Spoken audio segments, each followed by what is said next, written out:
अगर आपको 5 stupid mistake बतानी हो जो लोग पैसा कमाने की बात करते हैं, आई थिंक सबसे पहला ट्रेडिंग, दूसरा लेवरेज। आपके पास जितना पैसे उतना इन्वेस्ट करें। नॉट हैविंग एन एक्सपेक्टेशन, मतलब आप कोई भी इन्वेस्टमेंट करते हो आपका माइंड में एक एक्सपेक्टेशन होना चाहिए कि मैं 10% कमा रहा हूँ, 12% कमा रहा हूँ, 15% या 20%, नहीं तो आप हमेशा डिसअपॉइंटेड रहोगे।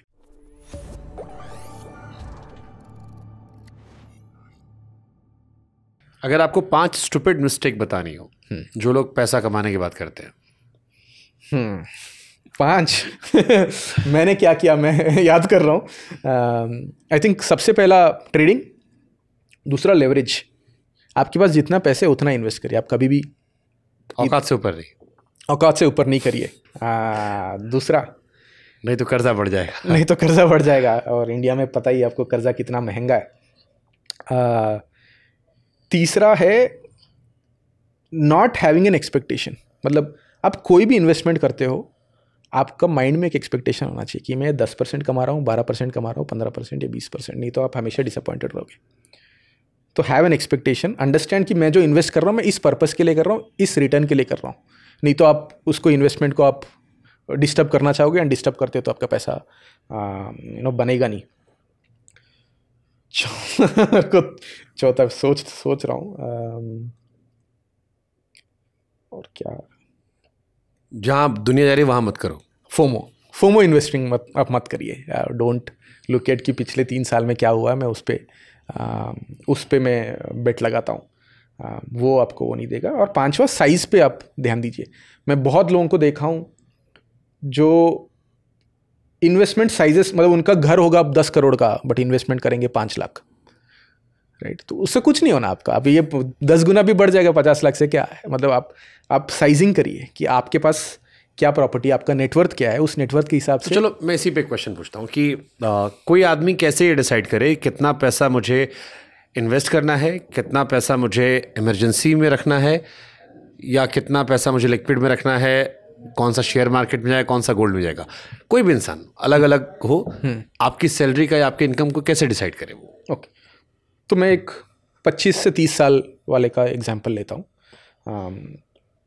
आइडियली मेरे को लगता है कि जो पैसा आता है उसमें it should be 40-30 kind of ratio. आपने 1 लाख रुपए कमाया, उसमें 20-30 हज़ार रुपये तो आपका टैक्स में चला जाएगा। अब 70-80 हज़ार रुपये है, उसमें से 40%, मतलब 1 लाख का 40%, 40 हज़ार आप खर्च कर सकते हो। बाकी जो 30,000 है वो आपको इन्वेस्ट करना चाहिए। और इन्वेस्टमेंट भी जब करते हो, emergency fund is not linked to your salary. आपको बस 2-3 साल खर्चे का आपको वो करना है। आपने अगर वो कर लिया, उसके बाद आपको इमरजेंसी फंड में डालने की ज़रूरत नहीं है। तो मान लीजिए आपका 1 लाख सैलरी है और 40 हज़ार का खर्चा है, तो 2 लाख का हो गया 40 हज़ार इंटू 24, तो ऑलमोस्ट 10 लाख रुपए आपके इमरजेंसी फंड के हो गए। आप जब 30,000 में इन्वेस्ट कर रहे हो, 30,000 से सबसे पहले इससे इमरजेंसी फंड पूरा करिए। 30,000 आप करते रहिए जब तक आपका 10 लाख हिट नहीं होता। 10 लाख जैसे हिट हुआ तो आप इमरजेंसी फंड में डालना बंद कर दीजिए। अब आप पोर्टफोलियो बिल्डिंग पे आप ध्यान दीजिए। पोर्टफोलियो बिल्डिंग, इमरजेंसी फंड भी हम एफडी में डाल दें? इमरजेंसी फंड आप एफडी में डाल सकते हो, बॉन्ड्स में डाल, जो भी सेफ इन्वेस्टमेंट है। फिर इसके बाद जो बाकी वो हिट कर गए आप, अब महीने के आपके 30-30 हज़ार आ रहे हैं, आप पोर्टफोलियो बिल्डिंग में डालिए। क्योंकि आप 25-30 साल के इंसान हो, आपके पास 30 साल है ग्रो करने के लिए, रिटायरमेंट के लिए 30 साल है, तो आपका allocation to equity can be higher. तो आप 80% पैसे इक्विटी में डालिए, बाकी जो 20% है उसमें 10% गोल्ड, 10% एफडी में डाल के रखिए, एफडी या बॉन्ड्स में डाल के रख दीजिए। और जैसे जैसे आपका उम्र बढ़ता जाएगा वैसे वैसे आप इक्विटी का एलोकेशन कम करते रहोगे और गोल्ड और एफडी का एलोकेशन बढ़ता जाओगे, बिकॉज आपके पास समय कम है, कंपाउंडिंग का, रिस्क लेने का आपका कैपेबिलिटी कम होता जा रहा है। ओके, जो आदमी कम पैसा कमा रहा है वो क्या करे? इसका मतलब जो हैंड टू माउथ वाले लोग हैं, जैसे दिल्ली एनसीआर में बहुत सारे लोग होंगे, बॉम्बे में होंगे, जो 30 हज़ार की सैलरी कमाते हैं, जैसे तैसे 25 हज़ार चलता है, 5-6 हज़ार रुपये बच जाते हैं। इसके लिए मैं आपको एक रूल ऑफ 72 बताता हूँ। रूल ऑफ 72 ये कहता है कि आप लेट से 12% इंटरेस्ट कमा रहे हो आपके इन्वेस्टमेंट में, तो 72 डिवाइड बाई 12, 72 को आप आपके इन्वेस्टमेंट रिटर्न से डिवाइड करिए, उतने साल में आपका पैसा डबल होगा, राइट? आप लेट से 15% कमा रहे हो, तो 72 डिवाइड बाई 15, तो लगभग 5 साल में आपका पैसा डबल होगा। जो 30 साल का बंदा है उसके पास 30 साल है, आप 12% से भी डबल करते हो तो हर 6-6 साल में डबल होता जाएगा। 6 साल में 2 गुना, 12 साल में 4 गुना, 18 साल में 8, 16, 32, राइट। आप कम भी कमा रहे हो, आज जो आप 1 रुपया सेव कर रहे हो वो 30 साल में इट कैन बिकम 32 टाइम्स। चलो इन्फ्लेशन थोड़ा सा ले जाएगा, फिर भी आपका 10 गुना हो जाएगा। जो हैंड टू माउथ भी है वो अपने सैलरी का 10% भी सेव करते हैं और वो 30 साल तक छोड़ देते हैं, तो 10 साल बाद वो 10% विल बी इक्विवेलेंट टू आज का सैलरी, राइट। तो आज थोड़ा सा कोशिश करिए, 10% निकाल के रखिए, थोड़ा सा कैलकुलेटिव हो जाइए, वो आपको टाइम के साथ देगा। एफडी और बॉन्ड के बारे में सबसे बड़ा मिसकंसेप्शन क्या है? हाँ, इससे पहले मैं थोड़ा सा बॉन्ड समझाता हूँ, फिर मैं एफडी पर आता हूँ। तो एफडी जैसे हमने बोला कि हमने जो लोन दिया है बैंक को, that is called an FD, और हर एफडी के लिए एक अकाउंट खुलता है बैंक के पास, उसको एफडी अकाउंट कहते हैं, और बैंक आपसे लोन ले रहे हैं। और बैंक के अलावा भी बहुत सारे लोग हैं, जैसे कॉर्पोरेट्स हैं, उनको भी पैसा चाहिए, वो लोग तो एफडी खोल नहीं सकते, आरबीआई अलो नहीं करता, तो उसके लिए उनके लिए बॉन्ड करके एक इंस्ट्रूमेंट है। मान लीजिए आप एक कॉर्पोरेट हो, आपको 1 करोड़ रुपये पैसा मार्केट से उठाना है। आप बोलोगे कि मैं 100 बॉन्ड इशू कर रहा हूँ, हर एक बॉन्ड 1 लाख रुपए का है।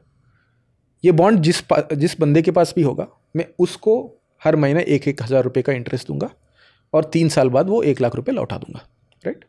और मैं एज एन इन्वेस्टर आके वो बॉन्ड खरीदूंगा आपसे, बोलेंगे मैं बॉन्ड होल्डर हूँ और मेरे को सेम एफडी की तरह ही ब्याज आता रहेगा और 3 साल बाद इंटरेस्ट आ जाएगा।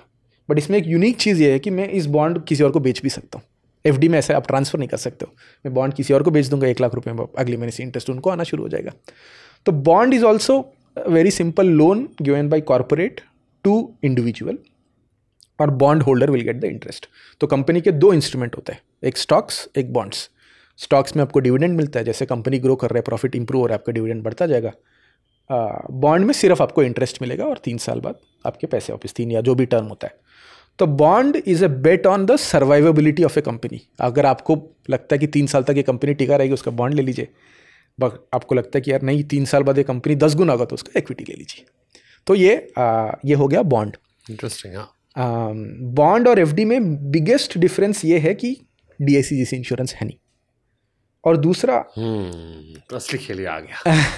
और दूसरा, जब आप बैंक को पैसा देते हो, बैंक क्या करता है, बैंक ने आपसे 8% पे डिपॉजिट ले लिया, वो 12% पे किसी को लोन दे दिया, और 4% बैंक का मार्जिन है, और वो 12% उसी कॉर्पोरेट को दे रहा होगा।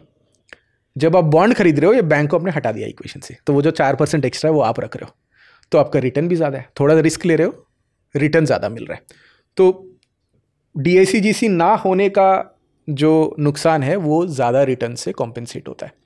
तो इसीलिए कोई इन्वेस्टर जब शुरू करता है अपनी इन्वेस्टमेंट जर्नी, वो पहले तो एफडी से शुरू करिए। अब बॉन्ड में भी थोड़ा रिस्क तो है, हम ऐसे नहीं बोलते कि रिस्क है नहीं, बट 100 रुपये आप एफडी में डालते हो तो 10-15 रुपये बॉन्ड में डाल के देखिए, सो दैट आपका जो कंबाइंड पोर्टफोलियो है उसका थोड़ा सा रिटर्न इंप्रूव हो जाए।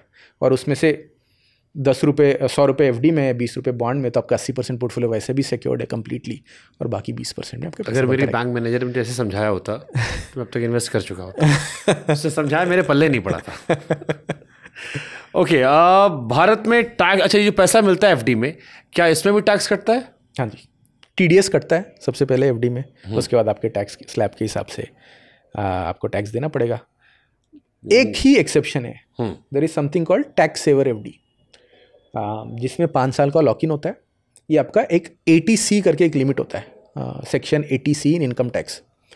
उसमें अगर उस सेक्शन के तहत आप इसमें पैसा डालते हो तो उस पर आपका टैक्स नहीं कटेगा, बट उस एक्सेप्शन के बिना सब में टीडीएस कटेगा, आपके स्लैब के हिसाब के आपको इंटरेस्ट देना पड़ेगा। आजकल जेनजी जो है, उन्हें कोई आप इन्वेस्टमेंट एडवाइस दोगे? हाँ, जेनजी को बोलता हूँ कि आपके पास बहुत टाइम है, तो आप शुरू करिए इन्वेस्टमेंट पहले, स्टार्ट विथ समथिंग, और don't focus on riskier investments अभी, बिकॉज वो आपको एक लत लग जाएगा एंड वहाँ से वापस आना बहुत मुश्किल है। मैंने मतलब ब्रैग नहीं कर रहा हूँ, बट मैं अगर कोई 30 साल का बंदे को देखता हूँ, उसको फाइनेंशियल हेल्थ देखता हूँ, उसका रेस्पेक्ट टुवर्ड्स मनी देखता हूँ, तो मैं एक 70-80% कॉन्फिडेंस के साथ कह सकता हूँ कि ये 60 साल में इसका फाइनेंशियल स्टेट कैसा होगा। तो जेनजी के पास टाइम है, 30 साल उम्र आने तक आप अपने फाइनेंसेस को इन ऑर्डर में रखिए, आपका सेविंग्स, इन्वेस्टमेंट सब एक एटलीस्ट एक स्टार्ट करिए, सो दैट अगले 30 साल का आपकी ज़िंदगी बेटर हो।